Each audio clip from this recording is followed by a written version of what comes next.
Buenas tardes a todos. Es una reunión, ya sabéis, un taller de SOGUC para responder a vuestras preguntas sobre la vacunación de la COVID-19 en pacientes con tumores del área genitourinaria, aunque bueno, se extendiendo obviamente a todo tipo de tumores. Como un poco estamos aquí para responder vuestras preguntas, el doctor Martín Lázaro y yo somos los dos miembros de la Junta Directiva de SOGUC, para lo que queráis. Yo me encargo del área de pacientes, Joaquín del área de comunicación y aparte, bueno, ya sabéis que es oncólogo médico en el CHUV en Vigo y yo en el ULA en Lugo, con lo cual lo que estamos es abiertos a que nos hagáis cualquier tipo de pregunta, cualquier tipo de dudas, que seguro que serán muchas, y en lo que podamos os ayudaremos, porque bueno, al fin y al cabo somos oncólogos, no epidemiólogos. Sí es cierto que yo estoy también en la comisión COVID de la Xunta de Galicia y bueno, pues en este año que ha pasado así, pues bueno, he tenido que aprender cosas a pasos agigantados. Entonces, bueno, y Martín también, entre los dos nos hemos ahí estimulado mutuamente, ¿no? Él mandaba muchas referencias y cosas de estas. Entonces, bueno, lo que queráis, podéis empezar ya. Es vuestro turno. Exactamente. Preguntar lo que queráis y dudas que tengáis, y a veces esos bulos o noticias que corren también por redes o por internet o tal, y que os puedan surgir dudas, pues estamos aquí para ayudar en lo que podamos. Mi nombre es Ángel Arias, como veo aquí en la pantalla, y soy paciente en el oncológico en este momento por un cáncer que ha derivado hacia la vejiga, un cáncer de crecimiento linfático. Pero bueno, mis preguntas van a ir enfocadas exclusivamente al tema de la COVID. En otras sesiones de SOGUC y también de otros oncólogos, he creído escuchar que los pacientes oncológicos no estamos especialmente abocados a sufrir más posibilidad de contagio por el hecho de estar afectados por la oncología, por el cáncer, ¿no? ¿Me podéis confirmar esta situación o hay nuevas apreciaciones o vuestro comentario es distinto? No, eso es así, ¿eh? La posibilidad de contagio es exactamente la misma en pacientes oncológicos, oncomatológicos y no oncomatológicos. Es más, incluso los pacientes oncomatológicos debido a que ya por sí se protegen por el tema de que ya son pacientes inmunodeprimidos, ¿no? Pues tienen un especial cuidado con el contagio de COVID. Y yo creo que desde el principio han ido tomando todas las medidas de cara a protegerse de la infección, ¿no? Y de hecho, pues yo creo que el porcentaje de infección en la población oncológica pues es inferior a la media, ¿no? Eso se respecta al contagio. La posibilidad de complicaciones graves, pues yo creo que es más o menos también similar a la media, únicamente en los pacientes con tumores hematológicos o con cáncer de pulmón, por tema de que tiende más a ir al pulmón, ¿no? El coronavirus igual hay un poquito más de complicaciones, ¿no? Pero en general los artículos publicados nos dicen que ni la posibilidad de contagio ni la posibilidad de complicaciones graves es superior a la población general. Sí, no es cierto que teníamos mucho miedo al principio, ¿no? Sí.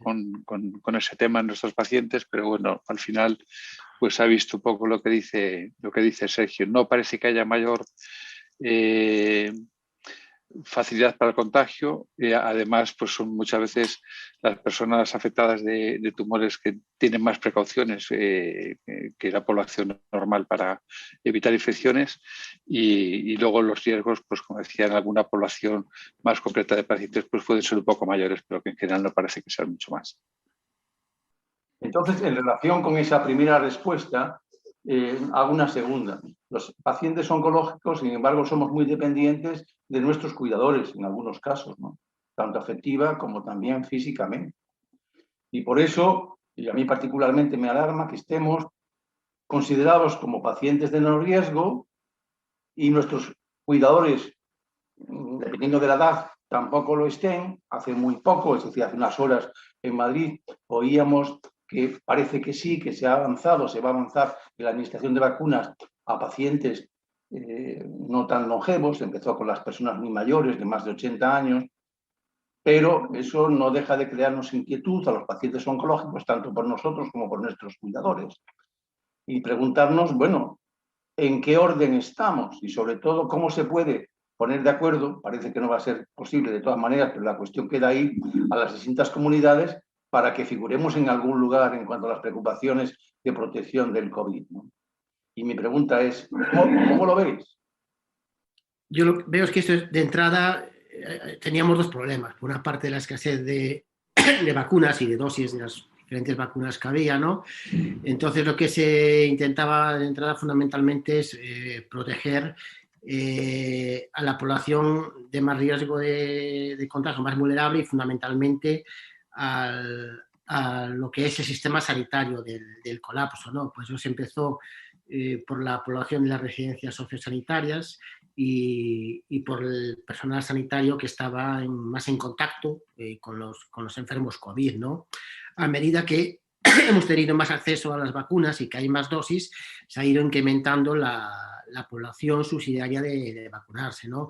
Pues han ido de entrada por edades, esas son las recomendaciones del Ministerio, lo que se ha hecho también en otros sitios, y ahora afortunadamente parece que ya ha entrado pues, el grupo de menos de 60 años con la vacuna de AstraZeneca y que sea especialmente vulnerable, ¿no? Es un problema fundamentalmente, yo creo, no sé si Martín opina lo mismo, de disponibilidad de dosis y de protección del sistema sanitario de los enfermos más vulnerables. Sí, efectivamente. Yo creo que si hubiese ya vacunas para todos, pues intentaría hacer, evidentemente, para todos, pero como hay que hacer, no queda otro remedio que hacerlo de forma estratificada.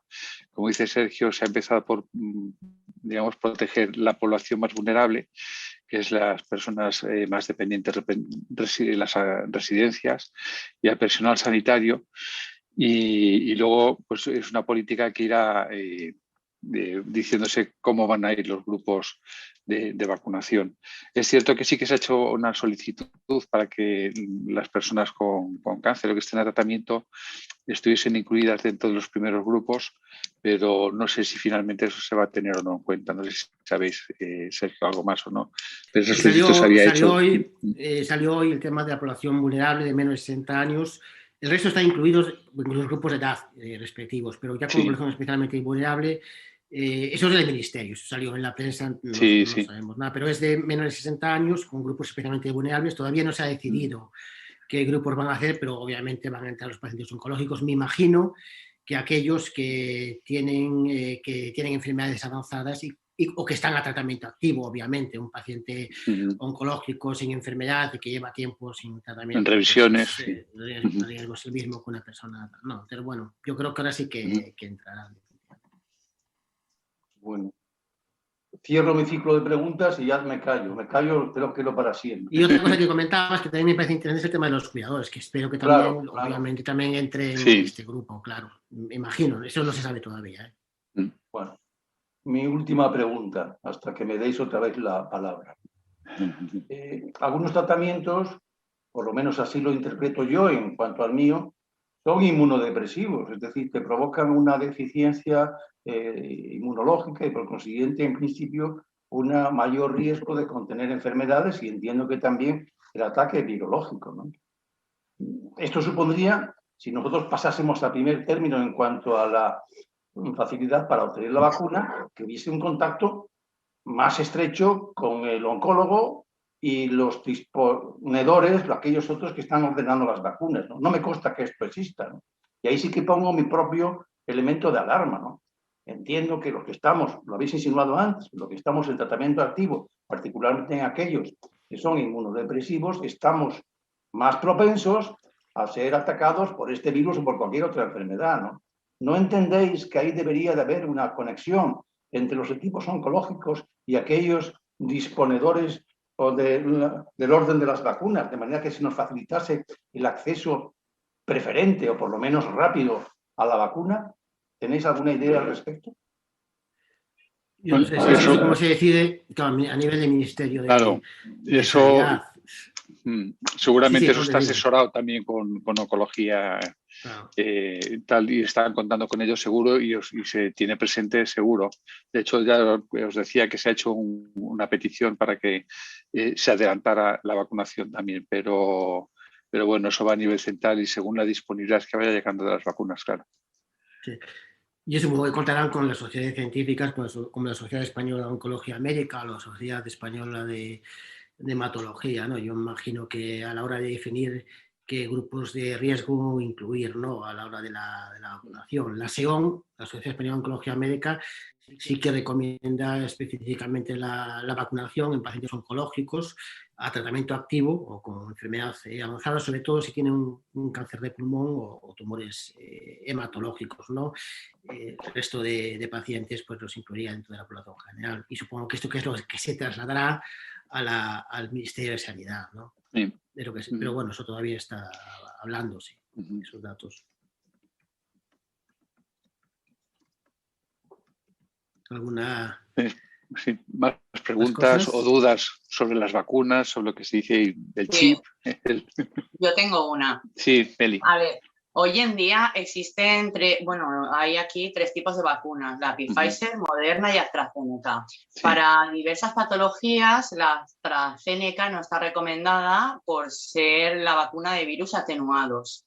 Entonces, en nuestro caso, ¿valdría cualquiera de las 3? Bueno, realmente la de AstraZeneca no es virus atenuado, es un virus modificado. No es como, de hecho, con coronavirus de momento no hay ninguna que sea virus atenuado, ¿vale? Es un virus que se utiliza como vector para introducir un componente, una parte pequeña del virus, digamos, para que generemos una inmunidad, nuestras defensas puedan atacar al coronavirus, ¿vale? El problema de la de AstraZeneca es la edad, es por el diseño del estudio y la población que se incluye en el estudio, que lleva a lo de la limitación de la edad fundamentalmente. Sí, eso también. La verdad es que ningún estudio de vacunas por ahora, en los estudios fases que se han hecho, fases 3, incluyó población oncológica. O sea que tampoco sabemos realmente ni la eficacia ni los efectos secundarios en la población oncológica. Esto se sabrá, digamos, esto los traemos de otro tipo de vacunas, pero esto, como las vacunas del coronavirus, no lo sabemos, porque desafortunadamente por razones no se ha incluido, ¿no? Entonces, bueno, esto lo sabremos después una vez que se vaya haciendo, ¿no? Y veremos, que tengamos datos de la vida real. Lo que se ha hecho en las sociedades científicas, tanto la sociedad americana como la europea y, por supuesto, la española, es hacer una serie de recomendaciones en base a lo que hay extrapolando de otras vacunas, ¿no? Por eso, como decía Meli, no se recomienda la vacuna de virus vivos atenuados. Pero en principio con las vacunas que tenemos no es el caso. Lo que sí que parece con otras vacunas no es que dé más riesgo a lo mejor de infección o más riesgo o riesgo de efectos secundarios, sino que a veces lo que ocurre es que al estar, como decía antes Ángel, a veces inmunodeprimidos, bien por la enfermedad o bien por los tratamientos, lo que ocurre es que la vacuna no es tan eficaz. Es decir, que si funciona en 95% de los pacientes, como la de Pfizer, a lo mejor en los pacientes que tienen una enfermedad inmunodepresora o un tratamiento inmunodepresor, esa eficacia disminuye de alguna manera. Entonces, eso es, digamos, lo que ha llevado a las sociedades a recomendar que se pueda hacer una vacunación en los pacientes, en las personas que tienen un cáncer. Como eso lo hemos visto con la vacunación de la gripe, realmente se recomienda vacunar a todos los enfermos inmunodeprimidos y así lo estamos haciendo para reducir la incidencia y se ha reducido de manera importante con la vacunación por la incidencia de la gripe en los pacientes, ¿no? Que obviamente con tratamientos oncológicos y inmunosupresores pues pueden tener una mayor probabilidad de complicaciones si tienen la gripe, ¿no? Pero bueno, nada más, que tampoco es eso, la vacuna es completamente segura, eso sin duda, y sin duda pues también eficaz, o sea que hay que vacunarse, eso está claro, ¿no? Independientemente de que seamos enfermos oncológicos o no, hay que vacunarse, ese es el mensaje que hay que transmitir. Aparte es que es la única manera de controlar la pandemia, va a ser el vacunarse. No está totalmente demostrado que una persona que esté vacunada no pueda ser contagiosa, es decir, que hay que seguir con las medidas de seguridad durante un tiempo hasta que esto se controle. Todas las medidas de seguridad, a pesar de estar vacunados, tenemos que seguir con ellas, y porque lo más importante va a ser conseguir una importante tasa de inmunización o inmunidad en la sociedad. Hasta que lleguemos a un 60-70%, esto no se va a acabar. O sea que las medidas de seguridad y probablemente, según la evolución de la ola, ciertas medidas de restricción de vez en cuando van a ser necesarias. O sea, bueno, que paciencia y que no nos creamos que porque nos vacunemos y ya no tenemos posibilidad de contagiar, que sí que la tenemos. Sí, lo que hace la vacuna es disminuir el riesgo de enfermedad importante, ¿no? Pero podemos contagiarnos. Y como dice Sergio, no estamos exentos de poder contagiar. Hay algún estudio ahora, algún trabajo que dice que sí que parece que los vacunados pueden contagiar menos, pero eso no lo podemos asegurar y evidentemente de momento por lo menos hay que acompañarlo de medidas pues, como las que estamos haciendo ahora. Y otra pregunta, ¿está demostrado que las personas con inmunodeficiencia generen anticuerpos?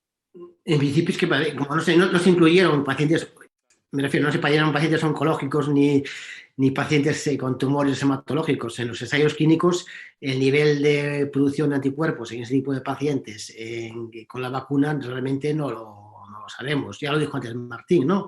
Que es probable que la posibilidad de producir ese tipo de anticuerpos igual esté un poquito reducida, porque no lo sabemos realmente, porque no están hechos los estudios en ese tipo de pacientes, ¿no? O sea, que bueno, lo que sí está claro que todas las vacunas, independientemente de que pues, la vacuna de la gripe lo hemos visto y la vacuna de la gripe protege a los enfermos oncológicos de la gripe como nos protege a nosotros, ¿no? Al resto de la población. Pues lo mismo va a pasar con la vacuna de la COVID-19, ¿no? El coronavirus pues es exactamente igual, ¿no? Y decir, aparte siempre algún grado de protección te va a dar. Eso es obvio. Sí, es decir, si, aunque no sea tan eficaz como en la población que no está inmunodeprimida, a la persona que le evita una infección le está evitando un problema gordo, ¿no?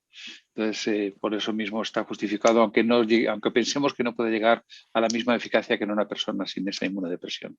Tampoco tenemos, digamos, datos claros para aseverarlo, ¿no? Lo que sí podemos decir además es que reduce de una manera importante las infecciones severas. Eso se ha visto en Israel, ¿no? Que es una población que se ha vacunado a una velocidad impresionante y se ha visto que la tasa de hospitalizaciones, tanto convencional como en UCI, se ha reducido de una manera importante, la tasa de complicaciones. Sí que te puedes infectar y puedes probablemente con infecciones más leves y asintomáticas y por lo tanto puedes seguir contagiando, pero la tasa de severidad es ínfima, ¿no? De gravedad, de severidad es mucho menor, eso está claro, ¿no? Tengo que hacer otra pregunta también, ¿no? Deduzco que no hay muchos pacientes oncológicos vacunados ya, pero alguno habrá, ¿no?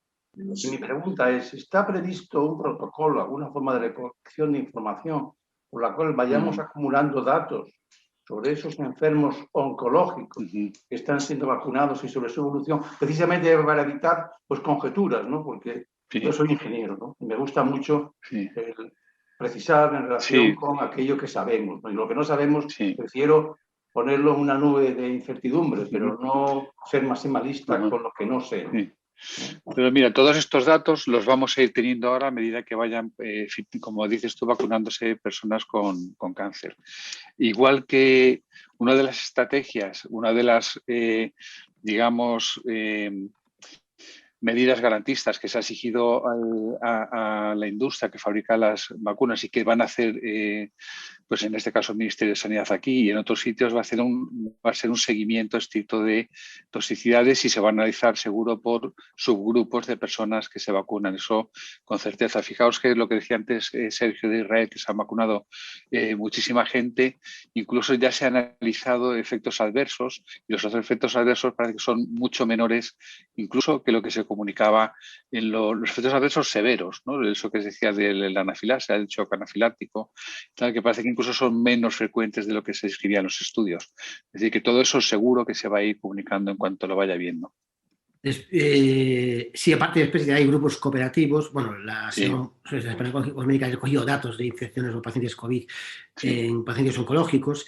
Hay grupos cooperativos, como por ejemplo el Grupo Español de Tumores Genitourinarios, de los que los dos formamos parte, SOGU, que tiene un estudio en marcha sobre esto, y el Grupo Español en Cáncer de Pulmón ya acaba de poner en marcha un estudio que va a recoger los datos de pacientes con cáncer de pulmón vacunados de la COVID-19. Es decir, que todo esto se va a recoger, tanto el tema de la eficacia, probablemente serán también determinaciones serológicas para ver los niveles de anticuerpos en sangre y obviamente independientemente pues, de los efectos secundarios, ¿no? O sea, eso todo se va a hacer, lo van a hacer todas las asociaciones y, bueno, todos estos datos se recogen, todos los datos de guerra se recogen y se van a saber sin duda ninguna, vamos, sin duda ninguna, se hacen siempre. Aparte de cualquier efecto adverso grave que haya con la vacuna, es obligatorio comunicarlo a las autoridades sanitarias, sea un enfermo oncológico o no. Hola, buenas tardes. Hola. Hola. Soy Abelardo Esteso, yo soy un paciente oncológico de un cáncer de próstata y estoy recibiendo ahora quimio. Creo que voy a terminar porque es la 6ª sesión que me han dado y el día 23 tengo cita con oncología. Mi pregunta es, ¿no es ningún inconveniente el haber recibido la quimio para vacunarse?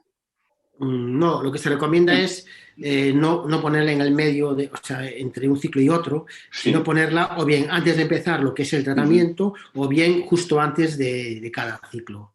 Son las recomendaciones para que no coincida justo con la fase de mayor inmunosupresión. O sea que entonces bueno, ya me lo comentará el doctor, pero que me espere pasar un tiempo para vacunarme, ¿no? Si acabas ahora, dejando pasar 2 o 3 semanas sería suficiente. Es decir, la cosa es que entre cada ciclo, que son 21 días, el momento en el que van a estar las defensas más bajas y por tanto pueda ser a lo mejor menos eficaz la vacuna, es más o menos por el medio, digamos, ¿no? Entonces la vacunación se recomienda, como dice Sergio, o bien justo cuando se ha puesto, o bien justo antes de poner la siguiente dosis. Y doctor, para un posible, porque me van a hacer posiblemente dentro de también que pasen un tiempo desde esta finalización de la quimio, me van a hacer ¿cómo se llama, hombre? Para un flúter que tengo, me van a hacer una ablación. Sí. Tampoco no tiene ninguna posibilidad No, lo único, la recomendación es para cualquier tipo de cirugía o ese tipo de cosas es igual dejar pasar 3 semanas antes o 3 semanas, pues, fundamentalmente para que no se retrase, que no haya cualquier, digamos, efecto secundario con la vacuna, pero nada más, no hay ningún problema, no hay ninguna contraindicación en absoluto, ¿no? Muchísimas gracias. ¿Y los que tenemos tratamiento de inmunoterapia tampoco se puede poner en cuanto se pone la vacuna? Bueno, ahí en teoría es diferente porque la inmunoterapia no va a producir la inmunodepresión que produce la quimioterapia, ¿no? Entonces no sería tan, digamos, entre comillas, limitante el tema del tiempo, ¿no? Pero no habría en teoría tampoco problema para administrarlo. Esas dudas también las hubo. Sí. Con la vacuna de la gripe y la inmunoterapia, ¿no? No tanto si no es tan eficaz, sino si a lo mejor producía más efectos adversos porque estamos, digamos, más estimulados, pero no parece que haya problema. Sí. Esos datos se recogerán, fundamentalmente el miedo que hay es el tema de las posibles reacciones inflamatorias por el tema de la inmuno y el tema de la vacuna, pero bueno, no tenemos ningún dato en ese sentido, por lo tanto, como dice Martín, pues las recomendaciones son las mismas, ¿no? O sea, no hay ningún problema y lo importante es que la recomendación es vacunarse, sí o sí, o sea, sin duda ninguna, independientemente del tratamiento con el que estéis. A ver si llegan las vacunas entonces. Sí, yo creo que ahora vamos a más velocidad, ¿no? Yo creo que ahora en estos momentos, porque estamos viendo, empiezan ya a haber una producción mayor de las diferentes casas, aparecen nuevas casas, nuevas aprobaciones, y yo creo que esto ahora sí que va rápido, ¿no? De todas maneras, insisto, no hay que bajar la guardia con las medidas de seguridad, independientemente de que estemos o no vacunados, ¿vale? Eso tiene que seguir exactamente igual durante un tiempo, ¿vale? Perdón. Buenas tardes, Carlos. ¿Qué tal? Mira, Martín y Sergio, ¿vosotros opináis que todas las vacunas son iguales? ¿O en vuestra opinión alguna es mejor? Y en el caso particular nuestro, ¿sería mejor que nos aplicasen una u otra o indistintamente? Bueno, las vacunas son, de entrada, digamos que las vacunas son diferentes, tienen una tecnología diferente en su producción, ¿no? De las vacunas que hay, en principio, se podría administrar cualquier tipo de vacuna. Y en cuanto a las vacunas que hay ahora disponibles, pues hay unas que en los estudios parece que han demostrado una mayor actividad que las otras, ¿no? La cosa es alcanzar como decía Sergio, un número muy importante de la población, un porcentaje importante de la población que esté bien vacunada, y que eso va a hacer que ayude a prevenir la infección en la población y a controlar la epidemia, ¿no? Pero sí que hay una que parece que el porcentaje de eficacia es un poquito menor, pero eso extrapolando de los datos que no podemos de los estudios que no son estudios comparativos de unas con otras, con lo cual tampoco podemos asegurarlo con certeza, ¿no? No, las mayores diferencias son fundamentalmente el tema de la conservación, del número de dosis, Sí. del tiempo que tiene que pasar entre una dosis y otra, ¿no? Efectivamente, puede haber alguna que sea un pelín menos eficaz, pero al final como lo que se persigue realmente es conseguir una tasa de inmunización de la población en torno al 60-70%, eso al fin y al cabo da igual, porque si estamos todos inmunizados, pues bueno, al final las tasas de contagio son mínimas y se puede controlar la pandemia, ¿no? Eso es lo realmente importante cuando estamos hablando de vacunación. Estamos hablando de otro tipo de tratamientos, es diferente, pero cuando hablamos de vacunación, el objetivo que se persigue es controlar la transmisión de la enfermedad, ¿no? Entonces, bueno, hay un mínimo por debajo del cual, obviamente, pues no puede ser, pero por encima de ese mínimo no hay ningún problema. Muchas gracias. Están conectados también el doctor Arranz y el doctor Álvarez, el doctor Arranz de Madrid y el doctor Álvarez de Oviedo, por si quieren hacer algún comentario en algún momento, también están invitados. ¿Alguna pregunta más? Hola. Sí. Yo soy Antonio. Antonio Lagares. Sí, A ¿qué ver, tal, Antonio? a colación de lo que preguntaba ahora Carlos, y claro, es una pregunta un tanto, bueno, no sé si sin sentido, pero vamos a ver, si unas vacunas estarían más indicadas que otras en los pacientes oncológicos, de las que tenemos actualmente. Vamos a ver, las que usan como vehículo virus, y las otras las de Pfizer y Moderna, que usan como vehículo del ARN los liposomas, si no estoy desinformado. No sé Sí, el RNA, sí. El RNA. Entonces, los liposomas, que también muchas veces son vehículo de tratamiento, de vehículo para tratamientos oncológicos, ¿no?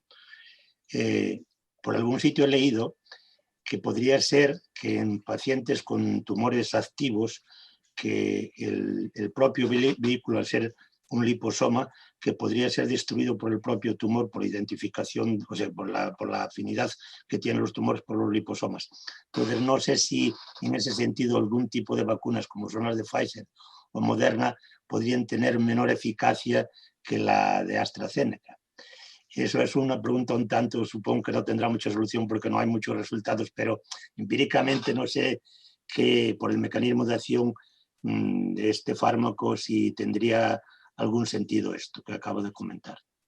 En principio es que los liposomas son vehículos en la que incluye ese Nada RNA, más que vehículos, sí. Claro, nada más. Entonces va a entrar en las células y va a transferir ahí el RNA y se va a convertir en una proteína que es la que produce la reacción inmunitaria del organismo. No, o sea, que es un vehículo nada más.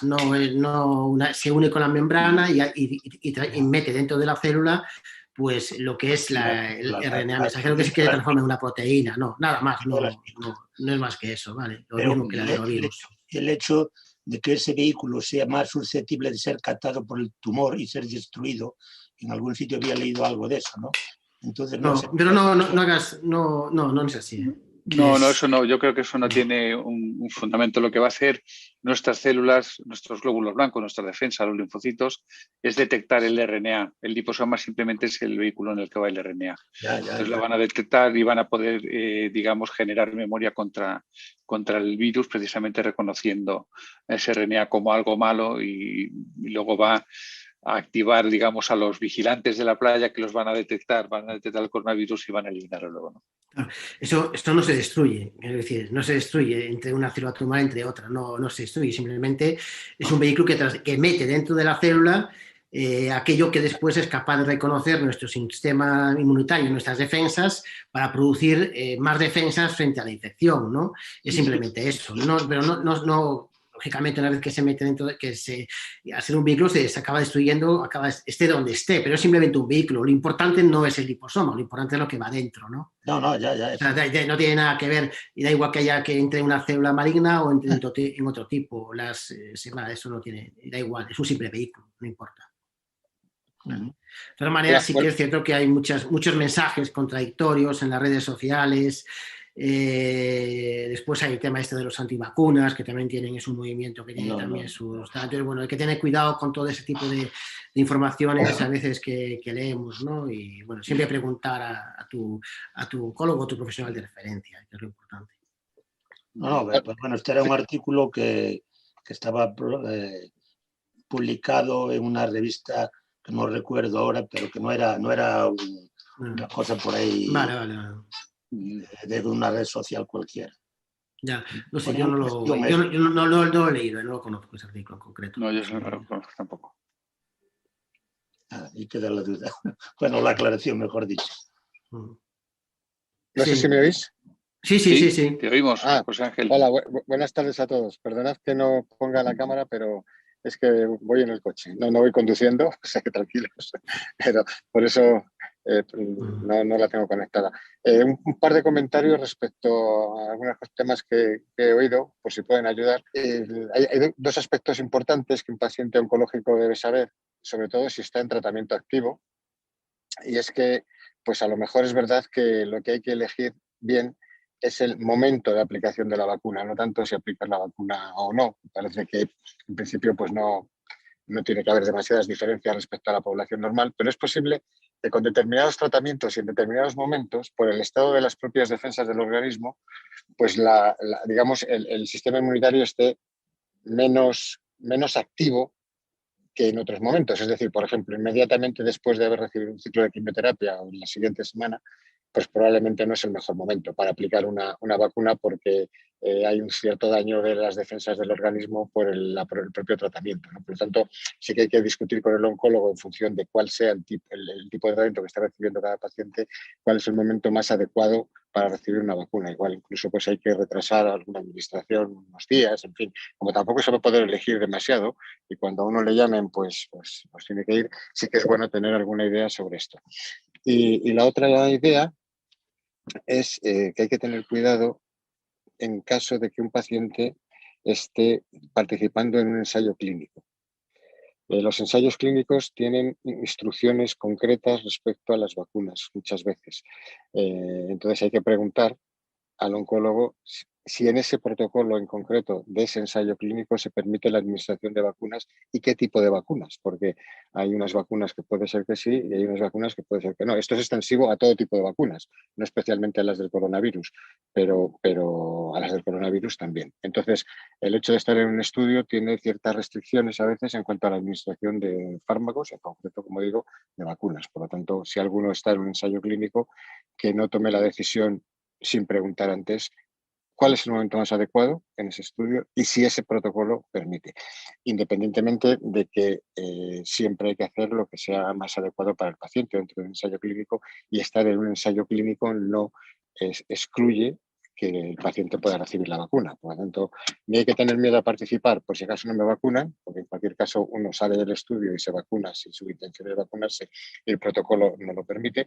Pero bueno, insisto que en otros casos, pues de forma habitual no va a haber demasiados problemas en la mayoría de los estudios, pero en algún caso puede haber algo que discutir al respecto. Sí, aparte de la mayoría es difícil generalizar y me recomiendo. Sí, en los criterios de inclusión exclusiva a veces sí, son estudios de antes igual no salían, pero ahora sí que ya nos está llegando información actualizada sobre el tema de la vacunación COVID, ¿no? A todos los, entonces, bueno, ahí siempre vamos a poder responder a todas las dudas. Sobre todo, más que por las vacunas que hay ahora, por las vacunas que pueden venir en un futuro, si esto finalmente se cronifica, porque, bueno, no es lo mismo vacunas vivas que vacunas como estas de tipo mRNA, no es lo mismo vacunas vivas que vacunas atenuadas, en fin. Y ahí sí que hay ciertas restricciones sobre estos temas. Sí, sí. Eso era. Gracias. Muy bien, gracias, José. Gracias a ti. ¿Alguna cuestión más? ¿Animaros? Sí. Mira. Sí, a ver, Ángel. Bueno, parece que soy aquí como el animador, no solamente el animador, pero bueno, pero es que no quería quedarme con ninguna duda, ¿no? Yo he estado participando en algunos ensayos clínicos de los que me sacaron justamente porque la deriva que tenía la enfermedad no era en su momento la adecuada que había previsto la farmacéutica de Marco. Yo me pregunto si con esto de la urgencia de estar todos pronto vacunados y por consiguiente colectivamente inmunizados, no estamos corriendo demasiado. Y lo digo sin alarmismo, sin necesidad de alarmismo, ¿no? Pero sé muy bien, porque lo he vivido en mis carnes, cómo los protocolos de seguimiento de los pacientes que están sometidos a algún análisis, bueno, me refiero a alguna sesión experimental, pues deben ser cumplidos, ¿no? Y además tienen sus pautas, ¿no? Y me pregunto, y lo hago con la boca muy pequeña, porque quiero que salgamos de este marasmo, ¿no? Si no estamos corriendo demasiado, precisamente por la necesidad, por la urgencia de que tengamos todos una tranquilidad colectiva, una calma social, ¿no? Porque estoy seguro que si se siguieran los mismos protocolos que se está siguiendo, incluso por la Agencia Española de Medicamentos, en relación con la admisión de ciertos medicamentos, no estaríamos planteándonos esta incertidumbre de que todavía no sabemos bien qué tipo de reacciones pueda tener alguna vacuna en ciertos pacientes, ¿no? No estoy más que manifestando mi duda. No es exactamente una inquietud, es simplemente el reflejo de que quizá, llevados por la presión, estamos corriendo demasiado. Tampoco pido que lo confirméis los oncólogos presentes, pero desde luego como paciente, y como paciente además relativamente instruido, tengo esa impresión. Estamos corriendo demasiado. No va a pasar seguramente nada grave, pero en relación con otros protocolos sí que estamos, en mi opinión, corriendo demasiado.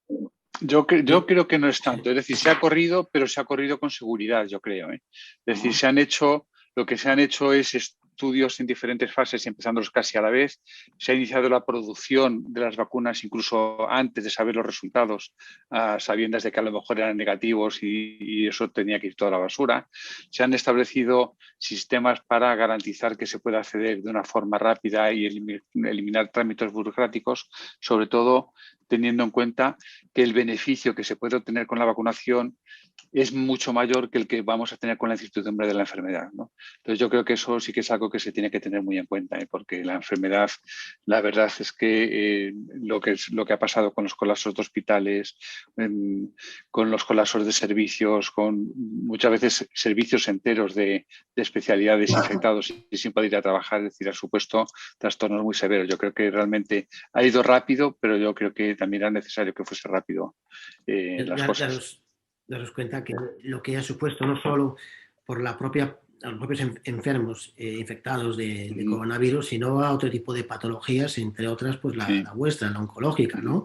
Lo que ha supuesto pues en retrasos en el diagnóstico, ¿no? O sea, todo el tema de la saturación en el sistema hospitalario, sobre todo en la primera ola, que probablemente veamos en una reducción de algún punto de la supervivencia en los próximos años, ¿no? Entonces yo creo que esto es básico, no solo lo que ha pasado con los enfermos COVID, sino con el resto de patologías y otro tipo de infecciones, enfermedades cardiovasculares, y ha sido un ejemplo de rapidez. Me parece que es una pasada, un ejemplo de rapidez, el desarrollo de todas esas vacunas y con un nivel de seguridad increíble, porque es que os puedo asegurar que si no tuvieran este nivel de seguridad no hubiera sido aprobado por ninguna agencia reguladora, ¿eh?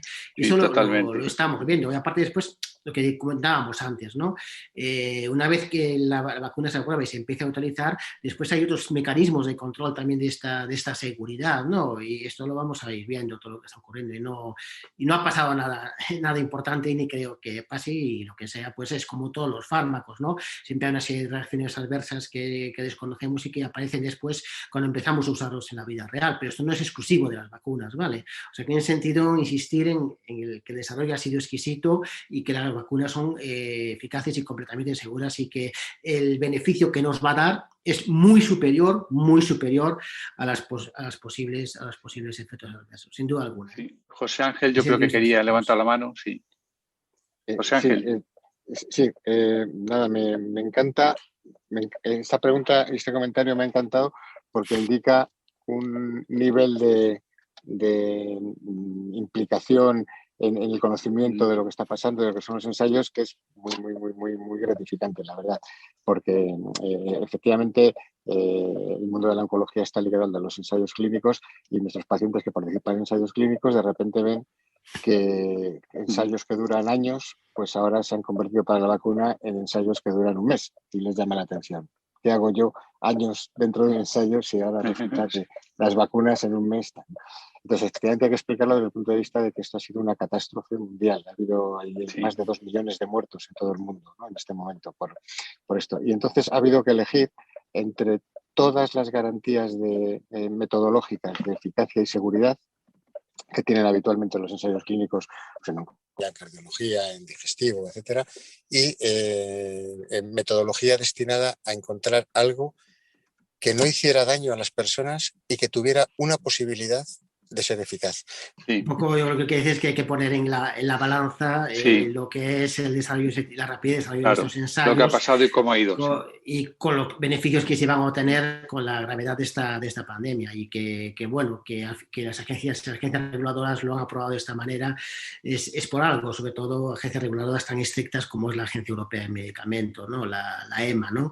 Y después que ya se está confirmando en países donde, lo que comentaba él y comentamos también antes, en países donde la vacunación ha ido rapidísima, como es el caso de Israel, que en estos momentos lo que se ha visto que la tasa de complicaciones graves pues ha bajado de una manera brutal, ¿no? Lo que decíamos antes, no está claro que una persona vacunada no pueda contagiar, pero lo que sí está claro es que la enfermedad va a ser muchísimo más leve, incluso asintomática, ¿no? Yo creo que esto es lo importante y que todo sí tiene su porqué, ¿no? En situaciones excepcionales como es esta, pues la verdad es que esto ha actuado como un catalizador para que todo se haga de una manera más rápida, pero sí que es cierto que sobre todo unos datos de seguridad y que todos podemos estar tranquilos en el diseño y en los resultados de estos estudios, ¿no?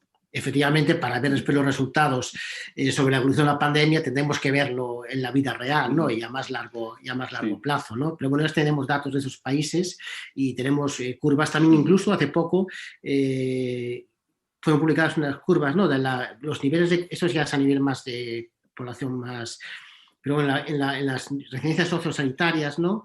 Las tasas de contagios, ¿no? La evolución, pues desde que de la época anterior a la vacunación a después de la vacunación, cómo bajaron de una manera brutal, ¿no? Y yo creo que también son datos que nos dan una seguridad sobre todo esto, ¿no? Creo que eso es importante. Luego hay que tener en cuenta también que por un lado, los coronavirus ya se conocían y se estaba trabajando con ellos por los tipos de coronavirus anteriores, que ya había habido también problemas con ellos. También los veterinarios conocían, se estaban desarrollando incluso intentos de vacunas para evitarlo en animales, es decir, que era algo conocido y que luego lo que también transmitía, yo creo que José Ángel, en este caso los endpoints son a mucho más corto plazo que en otros estudios, ¿no? Es decir, el endpoint con una infección es un endpoint que lo podemos medir muy a corto plazo, no a largo plazo o a medio plazo, ¿no? Se puede medir mucho antes también. Bueno, pues había endpoints serológicos, ¿no? También, que eso sí. son a corto plazo, ¿no? Eso también se ve. Y el tema también de las toxicidades, porque en las vacunas uno de los grandes problemas es el tema de la seguridad, también lo comentaba antes José Ángel, ¿no? Sí. Y yo creo que esto es básico. Si estamos administrando un medicamento a pacientes que no tienen una enfermedad para prevenirla, entonces el factor seguridad es muchísimo más importante que en otro tipo de ensayos clínicos, ¿no? O sea, eso realmente es importante.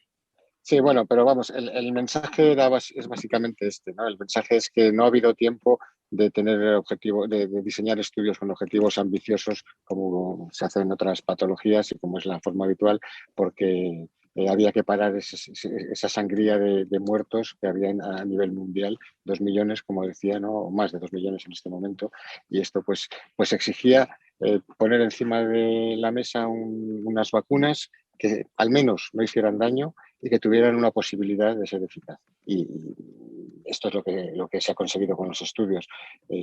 Los efectos secundarios a largo plazo están siendo seguidos de una manera minuciosa por la Agencia Española del Medicamento en España y por la Agencia Europea también, y hasta ahora nos están comunicando graves trastornos. Es verdad que algunos negacionistas e incluso pues, gente ilustrada en este tema han alertado de la posibilidad de que a lo mejor pudiera en un futuro haber reacciones cruzadas de alergias o autoinmunidad, pero esto pasa en todas las vacunas, y mi mensaje era que ante un tratamiento seguro a corto plazo y una necesidad inminente de actuar para parar esta sangría, pues yo creo que el equilibrio se ha logrado de una manera bastante satisfactoria.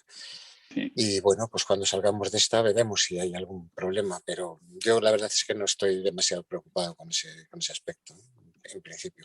Y otra cosa que no tiene mucho que ver, pero que yo aprovecho para decir, es que a lo mejor esta forma rápida de hacer ensayos pues puede darnos algunas enseñanzas también respecto a la minimización de la burocracia necesaria para llevar a cabo los estudios, ¿no? Realmente aquí se ha pelado toda la burocracia habitual de los ensayos que los que habéis participado lo habréis sufrido con múltiples firmas y múltiples análisis y múltiples cosas y otras muchas que no veis, que en este caso se han simplificado de una manera enorme y eso ha permitido hacer las cosas de manera muy rápida y muy ágil. Y es posible que tengamos que aprender esta parte positiva para los ensayos clínicos en otras patologías en el futuro. Totalmente de acuerdo. La verdad que sí. Sí. Todo tiene una enseñanza, ¿no? Y el coronavirus, esperemos, porque el ser humano es también un poco especial para esto, que nos transmita una serie de lecciones que tendremos que nos gusta tropezar. Nos gusta tropezar. Sí, tropezar 2, 3, 4, las veces que sea, ¿no? Pero sí que es cierto que una de ellas es precisamente esto, lo que comenta José Ángel, ¿no? Mira, antes de que haya otra pregunta, os voy a recomendar una página donde escriben científicos, que la hay tanto con científicos americanos, ingleses, tal, y hay una parte que es con científicos españoles, que es de acceso libre y que con motivo de la pandemia hay mucha información sobre coronavirus de forma divulgativa, porque es todo son páginas divulgativas acerca del coronavirus, de vacunas, etcétera, que se llama The Conversation, la conversación. The Conversation tiene una parte en castellano donde, por ejemplo, escribe un inmunólogo muy conocido que es Alfredo Corel de Valladolid y que escribe pues, al hilo de esto, de las vacunas, dudas, cómo funcionan y de forma muy sencilla y muy divulgativa. Yo os la recomiendo por si tenéis interés en ver este tipo de información. ¿Alguna duda más? Yo tengo una pregunta. Sí. A ver, habéis comentado que no está demostrado que una persona vacunada no contagie. ¿Puede ser? Sí. Lo digo porque, por ejemplo, a mi marido lo van a vacunar ahora con AstraZeneca. ¿Tenemos que hacer cuarentena? No es eso. Queremos decir. No. Él con la vacuna no se infecta. Es decir, lo que pasa es que con la vacuna tú puedes infectarte en algún momento, pero no tener síntomas. Por eso, de momento hay que seguir con las medidas, pues mascarillas, espacios, todo eso. Es una medida de seguridad. No quiere decir que la vacuna, sino que simplemente que tú puedes tener la infección, pero no tener síntomas, asintomático, claro. Y puedes contagiar. Entonces se recomienda que mientras no esté un 70% de la población inmunizada, esté vacunada, pues seguir usando las mismas medidas de seguridad. ¿Vale? Porque eso no está demostrado por ahora. Claro. Pero una persona vacunada no contagia. No, puede. Puede contagiar, de hecho, no lo sabemos. Puede contagiar, pero no por la vacuna, quiero decir. Claro, puede contagiar pero no por la vacuna. Si se infecta, porque la infección es más leve, es asintomático y puede, sí. Mira, para que te quede claro, nosotros todos estamos vacunados, porque somos sanitarios, nos ha tocado, nos han llamado, pues nos han vacunado. Pero nosotros estamos todo el día en contacto en nuestros hospitales con gente que puede tener el virus y puede ser infectada. A pesar de estar vacunados nosotros, podemos llevarnos el virus a casa, no caer enfermos porque estamos vacunados y protegidos, pero llevarlo en nuestras ropas, en nuestra boca, en nuestra saliva. Y ese virus nosotros lo mataremos y no hará enfermedad en nosotros, pero se lo podemos pegar a nuestro marido, a nuestra mujer, a nuestros hijos, porque podemos ser transmisores de ese virus. Eso es lo que significa. No que por la vacuna cojas la infección y se lo pegues a nadie. No. Sino que si estás vacunado y estás en ambientes de riesgo todos los días, cuando llegues a casa tienes que tener las mismas medidas de protección que tenías antes de estar vacunado. Hombre, probablemente infectes y contagies menos que otros, ¿no? Sí, mucho menos, porque es mucho más leve. Pero aún así hay que mantener. Eso significa que un vacunado puede transmitir la enfermedad. No sé si así ha quedado claro. Vale, sí, perfecto, gracias. Hay una reflexión que puede servir también como punto final, no sé lo que podéis comentar al respecto, en relación con la enseñanza de esta situación, ¿no? Las inversiones desarrollos de investigación oncológica en España. Lo he oído en otra conferencia de SOGUC y también está en boca de muchos. Son muy escasas, ¿no? Creo que llegábamos al nivel de 1.500 millones de euros máximos dedicados a la investigación oncológica. Es decir, peanuts, nada. Sigo también con interés, porque tengo amigos en el CSIC, lo que son las investigaciones que realizan tanto en Juanes como Margarita del Val, como en fin, otros epidemiólogos e inmunólogos de nivel muy alto en el desarrollo de distintos tipos de vacunas, ¿no?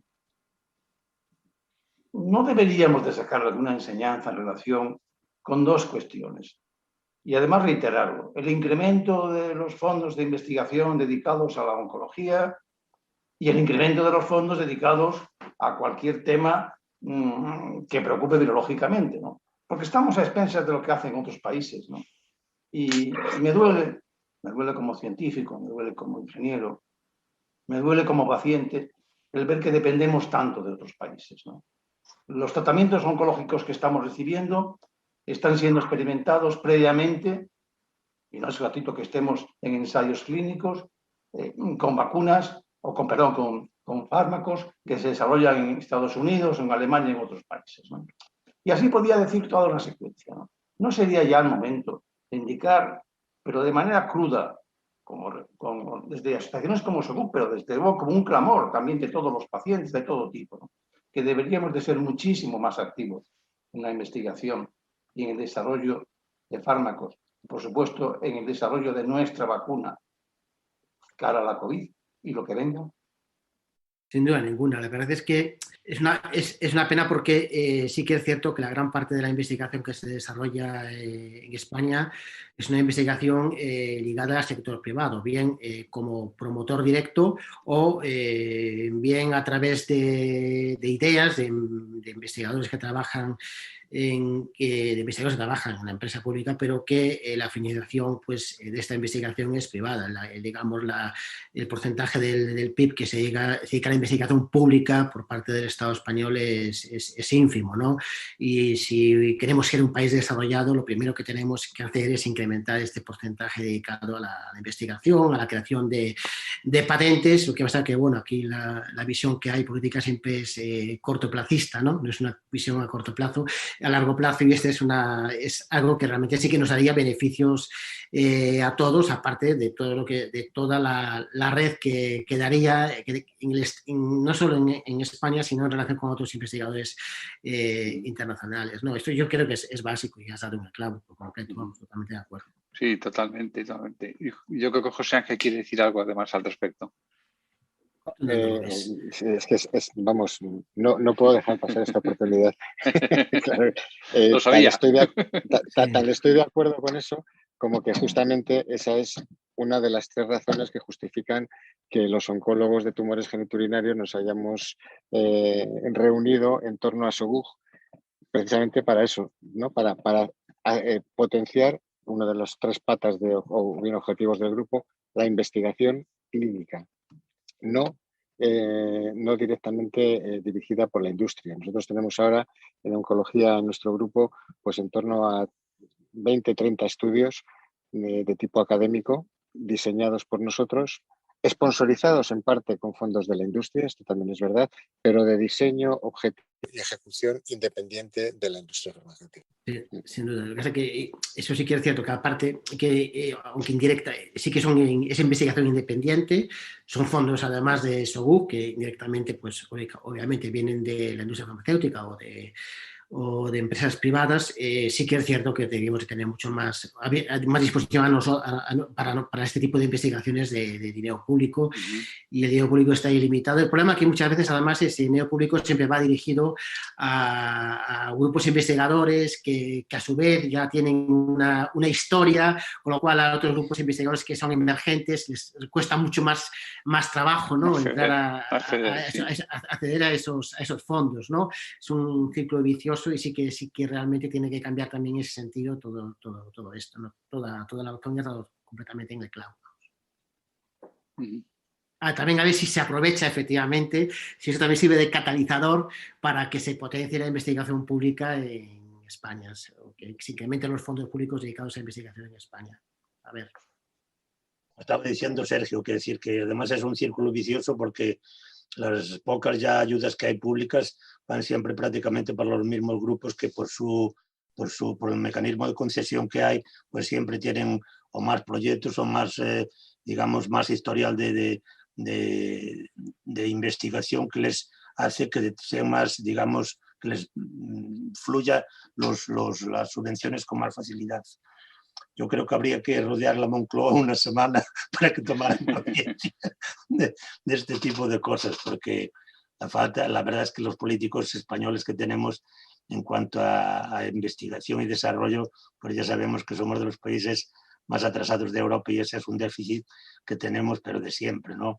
Y yo creo que por muchos intentos que se están haciendo, pues no acaban de entrar en la clase política, no tienen esa sensibilidad para algo tan necesario como es la investigación.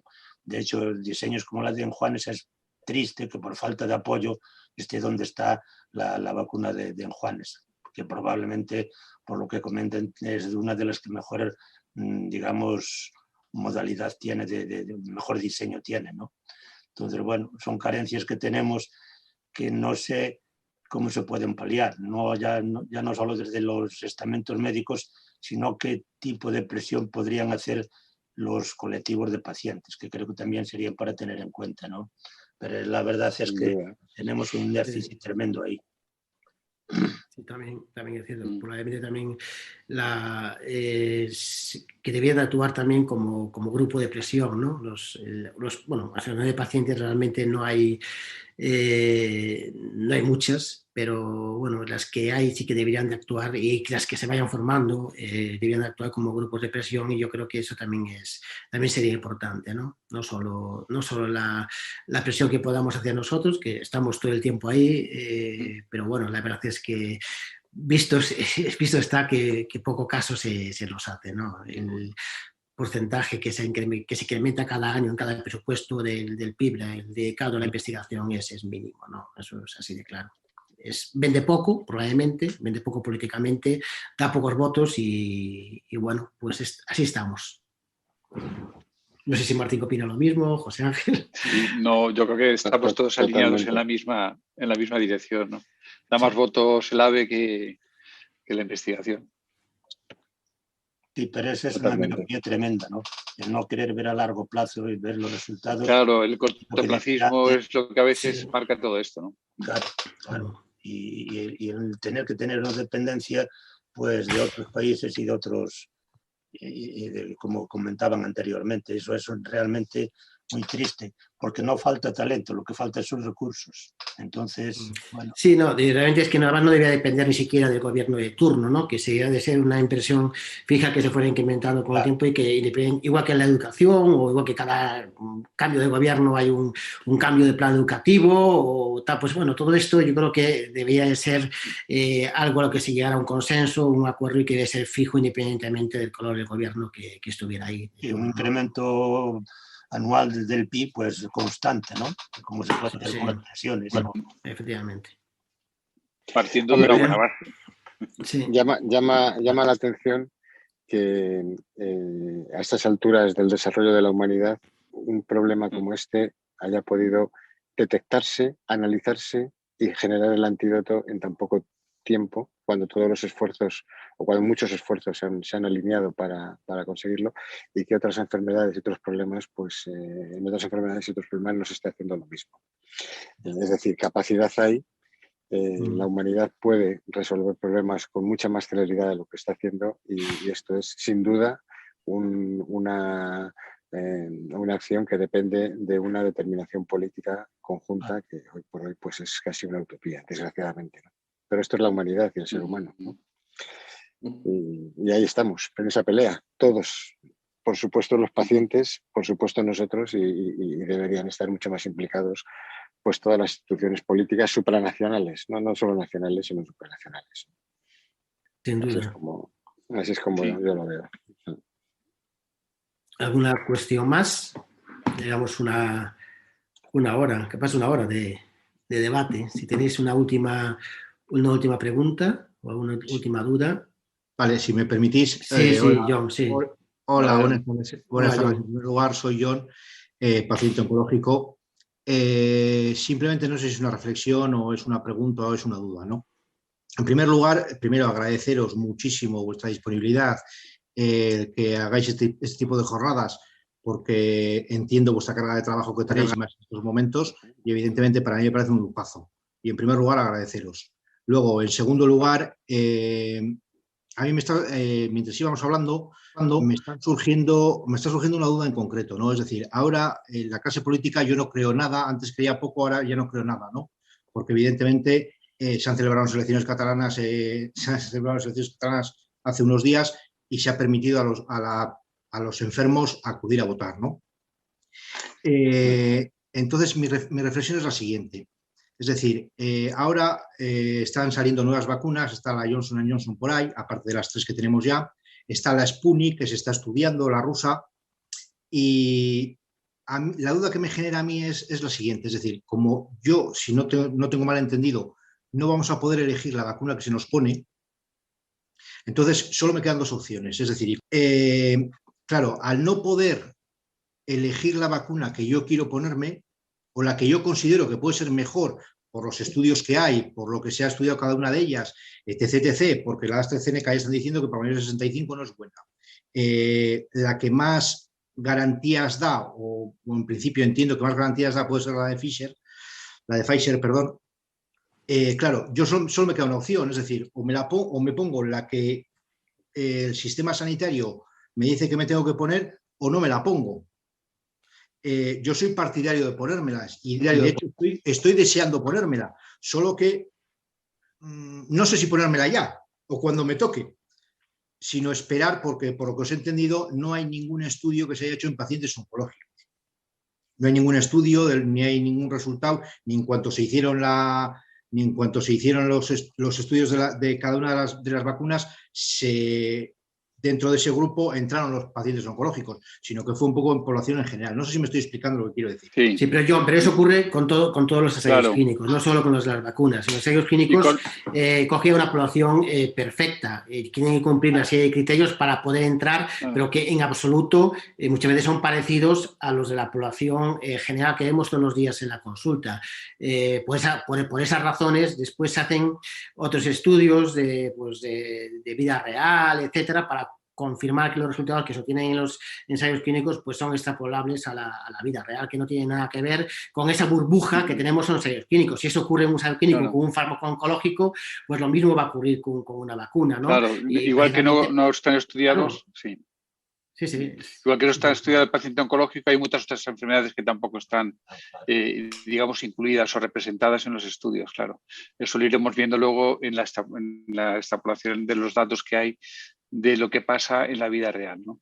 Claro, y a la mínima alerta, evidentemente, eso se parará. Sí, pero lo que me refiero un poco es que, claro, como queremos correr tanto, si se aprueba, yo la Sputnik la desconozco, es decir, y Rusia en este caso tiene, pues, no sé qué tipo de ensayos clínicos ha hecho, ¿no? Entonces, a mí me generan ciertas dudas, ciertas vacunas. No sé si me estoy explicando lo que quiero decir. Me generan ciertas dudas, ciertas vacunas. Claro, yo me quiero poner una vacuna, pero claro, no tengo posibilidad de elegir. Ya, pero es que en ninguna de las vacunas que hay se incluyeron pacientes oncológicos. Claro. Claro, quiero decir, eso no quiere decir que el único problema que pueda haber es el problema que comentábamos antes, que un problema de estás con un tratamiento activo, que si estás inmunodeprimido, pues que si el tema de la eficacia en ese momento, pero realmente no es nada más que eso, ya se verá después, ya te digo, en la vida real, pero el hecho es que en la población general, las vacunas protegen de la infección, hacen que sea más leve y dificultan o hacen más improbable la transmisión, aunque bueno, eso es así de claro, ¿no? Entonces esto es lo que tenemos que tener en cuenta, y esto va a pasar también en la población oncológica con toda seguridad, y esto lo veremos después a la larga, o sea, en ese sentido puedes estar completamente tranquilos, eso ya seguro, vamos. Sí. Es lo mismo que la vacuna de AstraZeneca, ¿Qué pasa? ¿Por qué no se incluye población de 65 años y poca entre 55 y 65? ¿Qué pasa? Hay cosas que hay más vacunas que incluyeron pacientes con esas edades y entonces en esas edades se usan las otras vacunas. Pero nada más, si solo pusiéramos de la AstraZeneca, se usaría la AstraZeneca en pacientes mayores de 65 años, Claro. sin ninguna y nada más, o sea, es así. Sí, no, manda Carlos, el doctor Álvarez, una pregunta. Dice, yo quiero hacer una pregunta orientada hacia el futuro, sin respuesta clara. ¿Acabaremos vacunándonos cada año como sucede con la vacuna de la gripe o aparecerá una vacuna definitiva que solucione el problema? Yo eso no lo tengo claro tampoco, ¿eh? Yo no lo tengo claro tampoco. No lo sé. Si se consigue acabar no solo con las medidas, con las vacunas, sino con las medidas que estamos teniendo ahora con la transmisión del virus, a lo mejor sí, pero yo lo veo complicado. Pero bueno, no sabemos hecho, tampoco. Sí, hay dos teorías, ¿no? Hay una que dice que hay que intentar acabar con el virus por completo, ¿no? Y de esta manera, pues que se deje de transmitir y tal, o el virus cero, COVID cero, pero sí que es cierto que también incluso hay otros foros científicos la teoría de que el virus puede ser estacional y que parte de la bajada en el verano puede ser razón, que puede ser por esta razón. Esto realmente no lo sabemos. Estamos empezando a conocer el coronavirus y todavía nos faltan muchísimas cosas por aprender.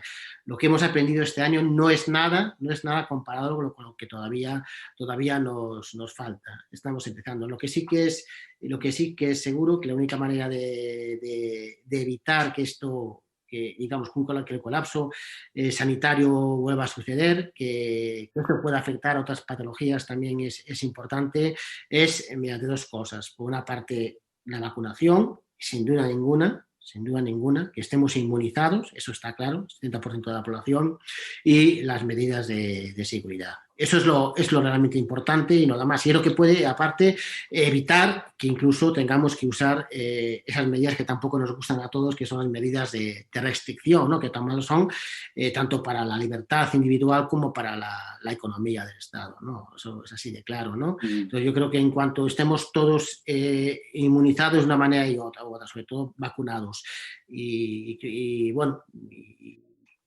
y si seguimos usando las medidas de seguridad, es la única manera de solucionar este problema. El resto no lo sé, si nos vamos a tener que vacunar todos los años, yo imagino que sí, pero realmente esa información yo creo que no la tenemos. Aún no la tenemos.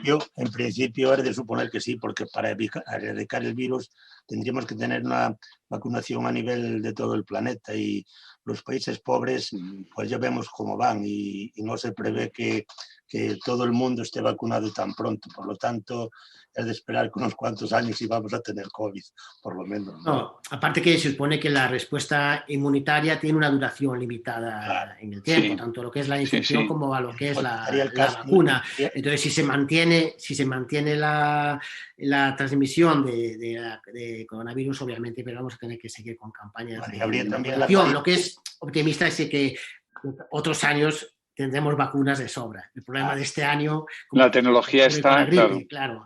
Ese es el problema, ¿no?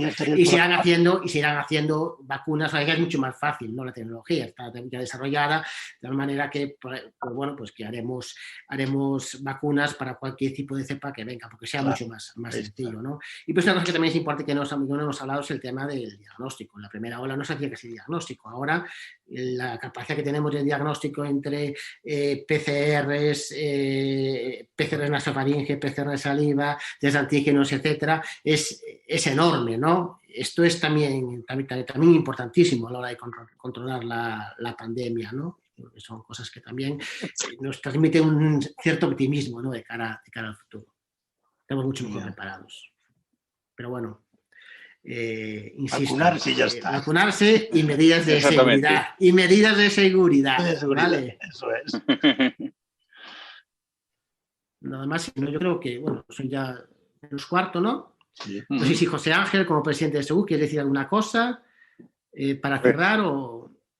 Nada, bueno, agradeceros a Sergio y Martín pues esta disponibilidad para esta sesión informativa, que, pero bueno, sobre todo, pues yo comentaba antes que uno de nuestros objetivos era, como SEGU, era fomentar la investigación, pero los otros dos pues son fomentar la formación de nuestros socios y fomentar la colaboración con los pacientes, con nuestros pacientes, que es la tercera pata, para nosotros es indispensable. en nuestros objetivos y bueno, pues este tipo de actividades tienen esta misión, nada más, ¿no? Y me ha gustado mucho la conversación de tipo distendido y sin demasiado tecnicismo y bueno, pues bajando a los problemas y a las dudas que tiene la gente de manera habitual en el día a día, ¿no? Así que muchas gracias a todos por vuestra participación, muchas gracias a Sergio y a Martín por su disponibilidad para estar ahí al pie del cañón defendiendo el nombre de SOGUG y ayudando a nuestros pacientes. Muchas gracias a todos y hasta la próxima, que será pronto. Seguro. Gracias. Bueno, gracias a todos. A vosotros. Gracias. Hasta luego. Buen día. Hasta luego.